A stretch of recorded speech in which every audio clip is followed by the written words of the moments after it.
Gen Zs, we get kind of like a bad name because people say we have ADHD. We can't concentrate on anything for a long period of time. Do you think that these Yeah. short form vertical type, these short form like quick stuff is going to continue to evolve? Or do you think that we're going to be moving into a more like long form, long educational type content type of world? Do you have any thoughts on that? I mean, TikTok recently pushed out allowing videos to go up to 3 minutes from one Yeah. minute, which I think is an indicator of where it is headed. I think the 8 second, the 10 second videos on on TikTok, it can't really get shorter than that. So I think if anything, there's been a little pushback to make it a little bit longer, which Yeah. is nice to see, yeah, because I don't think anybody wants to see the world head into a 2 second video type of place.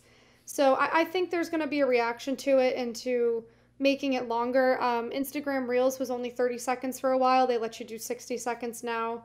So I think it'll be a happy medium with it. But like with anything, this vertical video fad will last a couple years, but then there will be something behind that. And it'll be interesting to see what it is.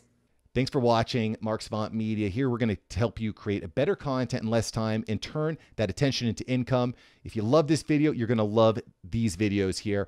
Click the one. Me and my team specially selected this just for you. Click the link. Check out the video. I'll catch you here next time on Mark's Savant Media.